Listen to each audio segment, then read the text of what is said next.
Okay, so dumating na yung order natin na napakalaking planggana sa murang halaga lang. Ito ay tatlong planggana na malalaki. Nakuha lang natin ito sa halagang nasa 930 kasama na shipping fee niya. So ngayon, atin na pong bubuksan. Tingnan natin kung walang damage at kung tama yung review, kasi maganda yung review nito eh. Matibay daw talaga at napakalaking planggana nito. So titingnan natin.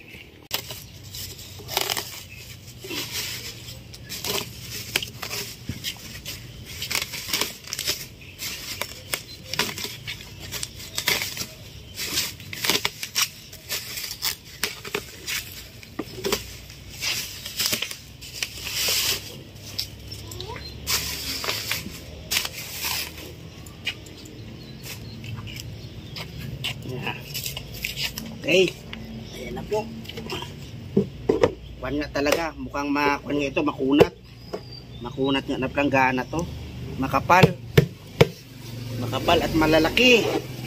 So goods yung ating isang planggana. Yung una, goods. Okay yan.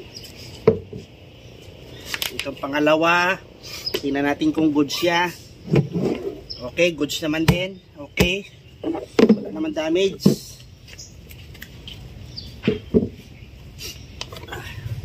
Bagong-bago pa po ito.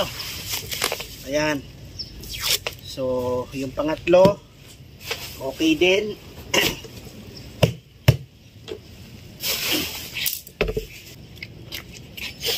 Okay. So, ito na po yung mga planggana natin tatlo. Sa picture po yan, sa video po yan ay maliit tingnan. Pero pagka yan po ay nakita nyo ng personal malaki, sakyan mo anak, dito sakay ka. Ayan, tinayo, papasakyan ko sa anak ko. Tinayo yung anak ko. Luwag na luwag siya, para naka-jacuzzi siya. Malaki po yan. So, binilhan ko po yan, tatlo, dahil nag-aaway sila pag sa isang planggana lang. Itong planggana namin dati. Yan, napakaliit lang. Yan sila sumasakay silang tatlo, sikip sila, nag-aaway sila. Ngayon, tatlo sila magkapatid, isa sila ng planggana. Para maligo silang tatlo dyan. So goods na goods po ito. Yung kanyang pagkaplanggana po niya ay ito po yung para makunat ito na plastic. Para ito yung ginagamit sa mga isdaan, pagtitinda ng isda. Ganito po siya. So itong ganito kalaking planggana, nakuha lang natin ito nasa 930. Kaya sulit na ito. Tatlo na. Ayan, lalaki yan.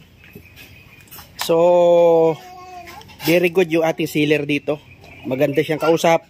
Nag-reply siya. At, ayan, maganda yung pinadala niya sa ating planggana. Ayan. Nako, daming labahan nito. Kahit magtinda ka ng maraming isda nito. Laki, Ayun, yung isang may-ari ng planggana yung isa, Ayan, itong kalbo. So, yun lamang po, mga kaibigan, sana nakatulong sa inyo ang reviews na ito. So ilagay ko kung saan store natin nabili ito. Yung link, hindi natin mailagay yung link kasi baka makuha yung YouTube natin, kasi bawal maglagay ng link So yung store na lang, i-search nyo lang yung pangalan ng store sa Lazada. Pag nakita nyo yon, ay yun na po, yun yung binilhan natin. Meron po sila tindang ganito. Okay, so medyo matagal man yung shipping nito, pero sulit naman yung paghihintay natin at yung pagbili natin dito. So maraming salamat po.